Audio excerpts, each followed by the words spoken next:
Welcome to Adventures Walking as One, where we will explore what it looks like to walk in the same direction on the same path as husband and wife.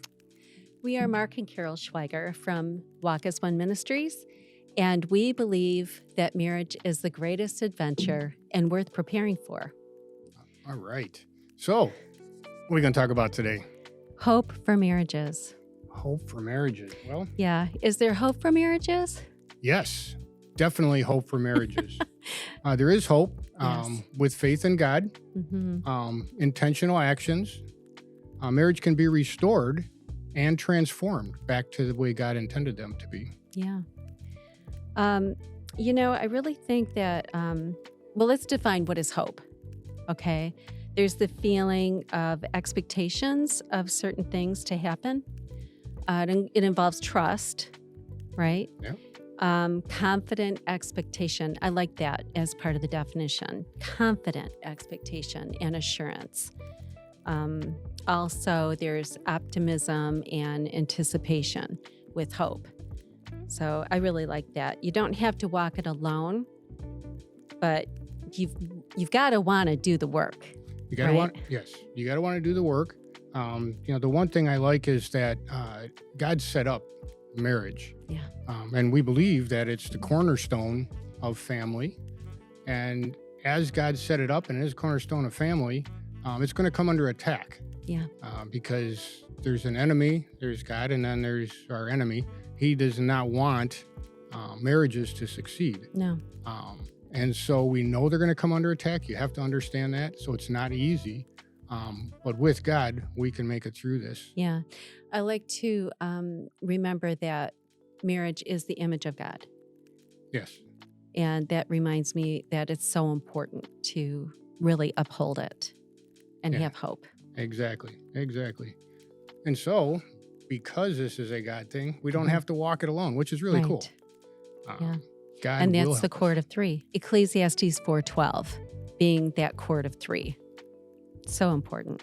So why do we see so much hopelessness?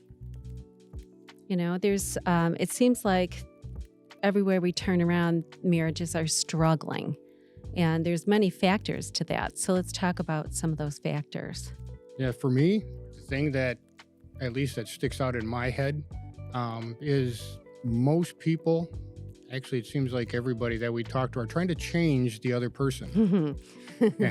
and that's usually done through criticism, right? Yeah. I'm trying to reshape you how I want to see you or how I think you need to behave. And as people are doing that, it's by definition of hopelessness because you can't change somebody else. Right. No matter what I'm going to say to you, you think it's going to be powerful, but it's not going to change that other person. Yeah, I've been trying for 40 years. Yeah. And you haven't been able to change me. I cannot change you. Yeah. So that's going to be hopeless if you think you're going to change me through criticism. Right. And so you can't do that. You have to realize that you can only change yourself. Right. And so I think that's one of the big reasons for hopelessness. True. A lot of people didn't have good examples. Yes. Good examples of what marriage could look like, should look like, right? We definitely had an advantage of having parents that were married over 60 years. We've had many people in our lives that were successfully married, and that brought us a lot of hope. So, It's funny that we've seen it, but I remember our son, he told us once that because we didn't argue that much in front of the kids. right. And maybe we should have. Yeah. But he was like, so I didn't know how to have an argument. And it was Mhm. like, what? Yeah. What do you mean you did not have an argument? Right. So it was an Yeah. interesting thought. Sometimes there's a lack of understanding each other. That brings hopelessness if you really don't understand each other. Maybe you don't have direction. You don't know how to get through situations. And Yeah. kind of like what you were just describing, that, if it's not walked out in front of you, you may not have the tools to be able to work through it. Yeah. It was 15 years before I understood you. Yeah, well. So now I do, though. Don't be so sure. Well, yeah. I think there's so much distraction in our lives now. Everything is busy, and whether it's a phone that's distracting us or things that we're doing or feel like we have to do. Yep. just too busy in life. And it's like, whoa, we got to slow down a little bit. And even us, I mean, we know this, and I think there's a lot of other people that are going to know this, but we want to work on our relationship. Oh, but we can't do that this week. Right. Oh, and next week is booked. I looked at the calendar. Why did you put us? It's like, okay, so how are we going to do this? And it's got to really be a priority. Yes, it really does. And that leads into unrealistic expectations. I might feel hopeless because I think that we should be doing this and this and this, and we're not. That's unrealistic. What is realistic? What are our goals? What is, how are we supposed to be walking out this life together? Yeah, not somebody else. Not somebody else. The guy down the street, what, him and his wife, I see them out doing this every day, and we don't do that. Right. Or maybe we have friends that maybe they look like they're succeeding better than we are, then that's comparison, and that's such a dangerous road to be on. Yes. Yeah. Especially if your personalities are a little bit different. Right.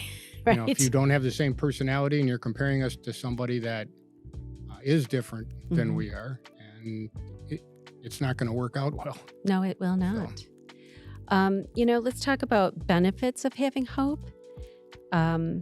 Proverbs 13:12 says, "Hope deferred makes the heart sick." That's huge. You think about it. It makes the heart sick. So we really need to have hope.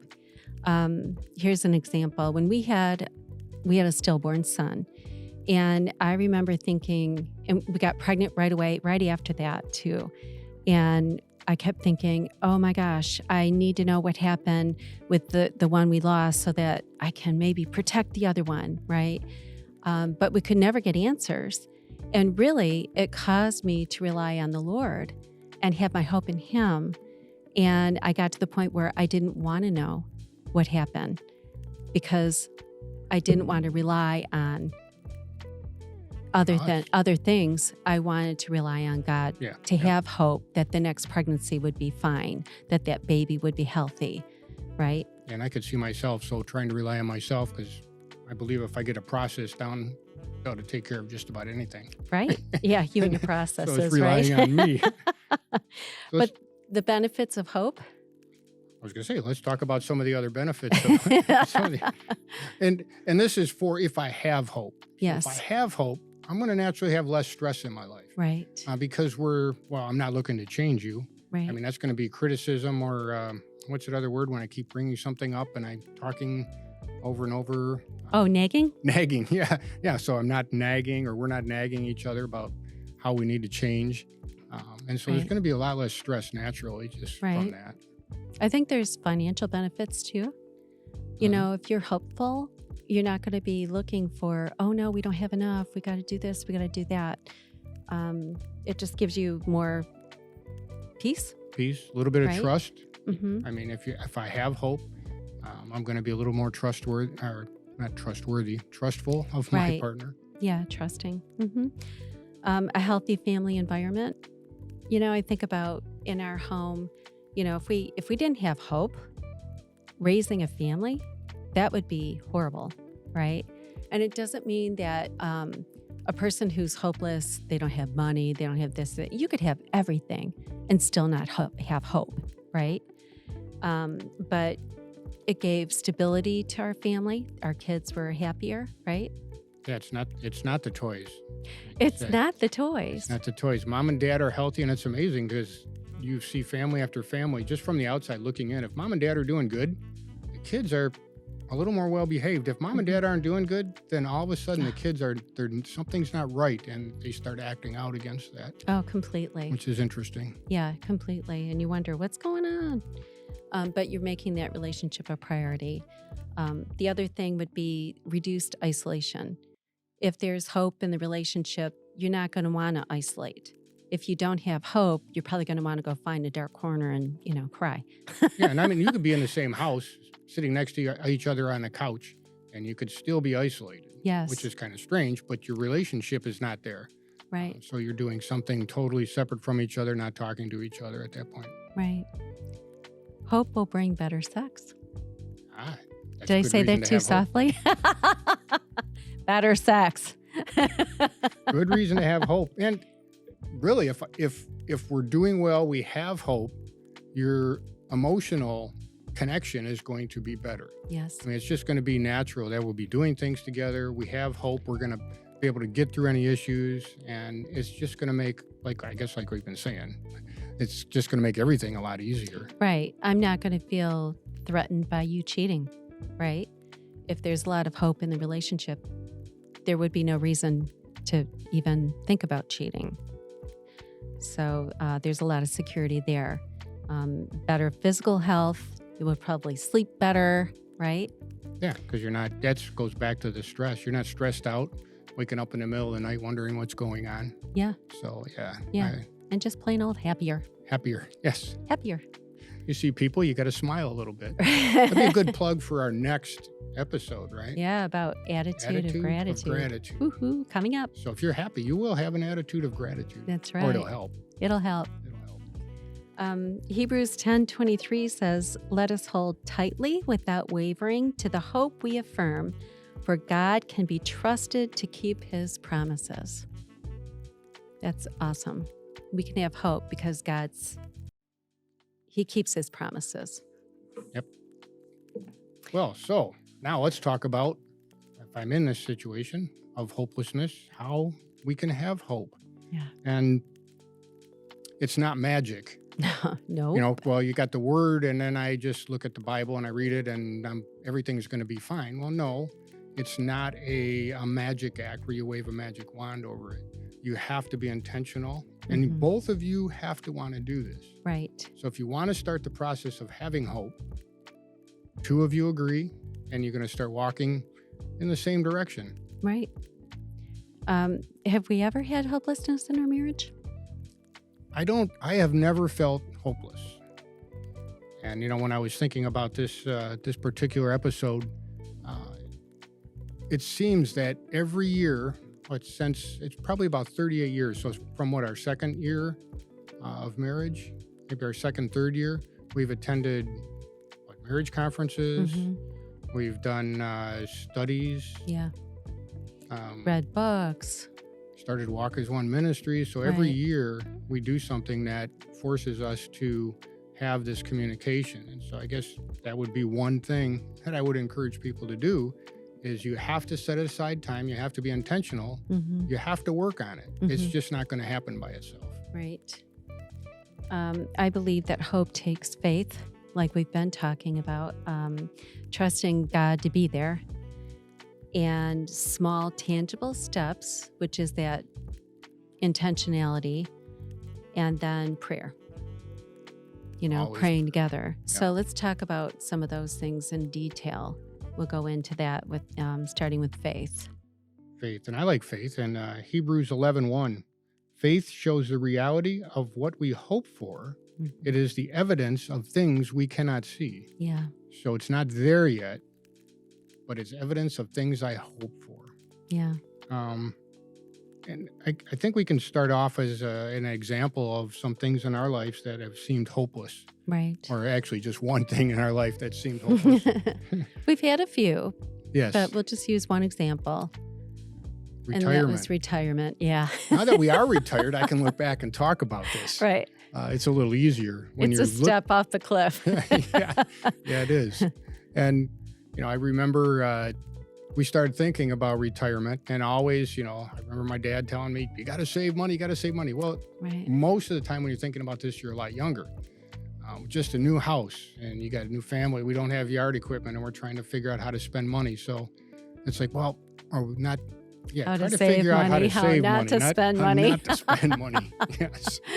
And so remember, we went to see the financial planner, Yeah. and he gave us a really nice presentation. Oh, it was beautiful. Yeah, Booklet. No, it was actually about an inch thick, color photos, all kinds of stuff in there, graphs, charts. But the bottom line was we needed $1.5 million more than what we already had. And I was like, what are we going to do? That was ridiculous. Oh, and what did he told you? I'd be destitute if something happened to you. Yeah. So, Oh, that's a lot of hope. yeah. So here, we start off, we think we're going to go get a plan. We're going to execute this plan and going to get help. And we're just getting lower and lower and lower. then I remember I was sitting at the table and I had gone through, so I'm well, we haven't talked about finances yet, but I'm probably more of the nerd where I do spreadsheets and stuff. Yes, you are. So I tried to figure that out. And I think you were doing something in the kitchen. I was sitting at the table and it's like all the stuff that I've done, nothing is making this work. We're just not going to be able to retire the way that we think we are going to. Right. And so then at that point, it was like, the only thing we can do is to rely on God. Yeah. We do our part. We have to save. There's actually work that needs to be done. Right. We create the small steps and we start doing it and have faith. And, looking back now, it turned out all right. Okay. But it did turn out right. Yeah, we don't have and the Lord was 1.5 faithful. million. He was very faithful to He help was. us out.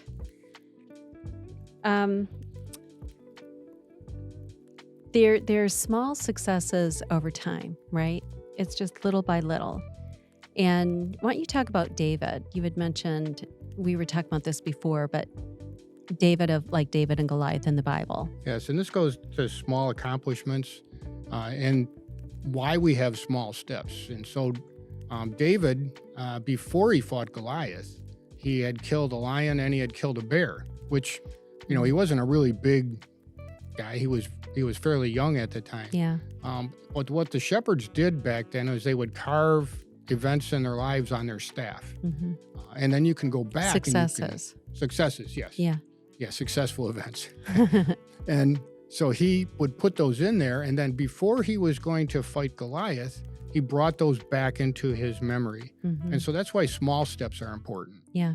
We do a little step and then we can look back and say, yes, we successfully did that. Yeah, that's good. We need to rehearse those things that were victories Yes, exactly. in our marriage, right? Yes.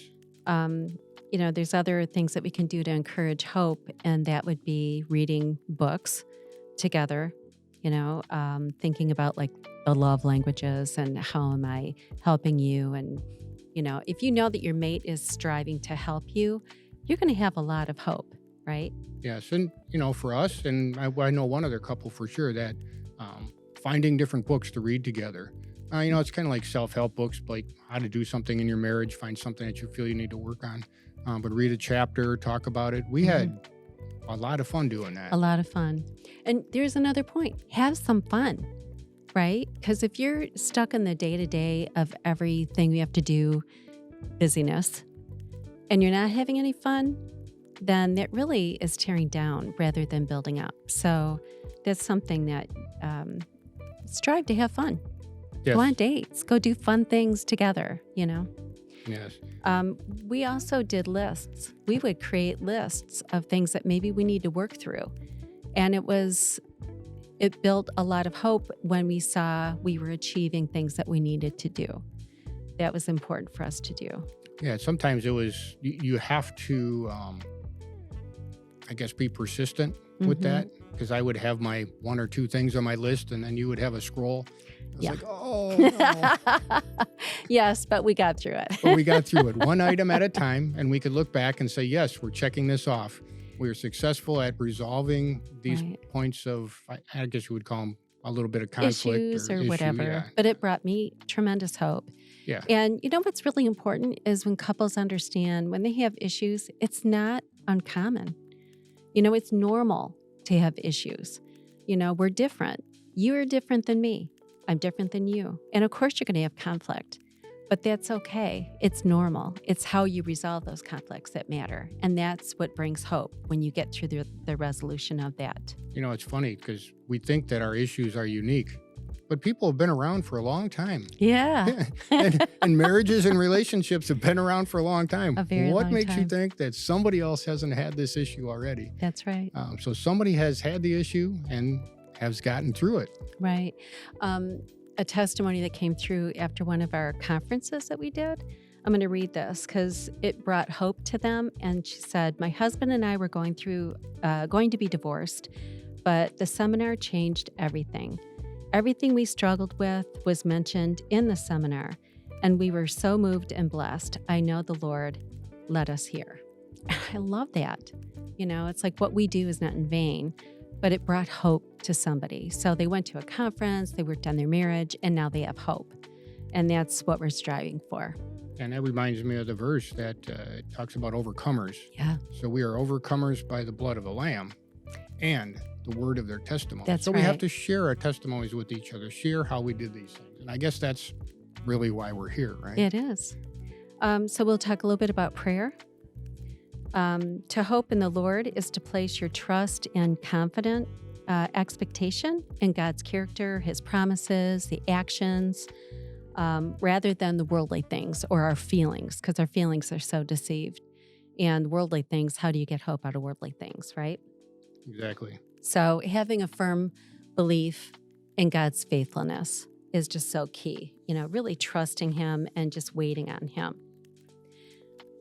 Romans 5:3-5 says that we can rejoice too when we run into problems and trials, for we know that they help us to develop endurance, and endurance develops strength of character, and character strengthens our confident hope of salvation. And then verse 5 says that this hope will not lead to disappointment, for we know how dearly God loves us because He's given us the Holy Spirit to fill our hearts with His love. Boy, there's a lot in there. There's a lot in there. But I like the thing that he's talking about were problems and trials. Yeah. And those result in all of this other stuff. Right. But we have to work together with God to resolve these things. Right. And He And- wants to. He wants Yes. to help us. Yes. And we just have to choose to allow Him. Yes. Don't push away. Right. We have to choose to say, okay, I want to work with you, God. And actually, Right. it could be that it really is that simple. I want to Yeah. work. Oh, no, not I. We We want to That's work right. with you, together. and we need help together to work at this. Yeah. I know if you look at Jeremiah 29:11, I love this one. And I'll read that. For I know the plans that I have for you, says the Lord, which is pretty cool. They are plans for good and not for disaster, Yeah. which is very encouraging. Mm-hmm. To give you a future and a hope. Yeah. He has a unique plan for us. That's And it really awesome. is between your unique characteristics, my unique characteristics together. He has a plan for us and things that he wants us, things that he wants us to do. Yeah. And that's why praying together is so important, because that's where you get real with Him, right? And God's never surprised. So just speak what's on your mind with Him. And when we pray together, it gives me the opportunity to hear your heart. That's when I know what you're thinking. I mean, we can talk, but when you're praying to God, it's like getting deeper. And I hear the inner man in you and what's really on your mind and in your heart. I love that. So a little more intimacy is created praying together. Totally. And that's hope. Hope. Amen. Yep. So even though marriage is difficult, the benefits are endless. They are indeed. So we encourage folks to step out, say, Mhm. yes, we want to work on this. We know it's not hopeless. There's many people that have gone before and have succeeded in changing their marriages. Yes. So we challenge everybody who's listening or watching to put this to the test. Start praying together and watch your relationship transform. Thank you for joining us at Adventures Walking as One. And I hope that this brought your marriage hope. And if you need to, share this episode with friends or family that need hope as well. So go ahead and like and subscribe to this channel. And for more information, you can go to walkasone.net. Please subscribe and share this with a friend. Visit our website at walkasone.net. Thank you for listening to a WBRW TV produced podcast in Washington Township, Michigan. Our podcast can be found on Spotify, and our video programming can be watched on WBRWTV.com or on our broadcast channels in Washington, Bruce, and Romeo on Comcast and AT&T. If you're interested in using our podcast space or have any ideas of your own for a podcast, reach out to us now at WBRWpodcast@gmail.com. For more information on our organization, our content, or how you can get involved, visit WBRWTV.com.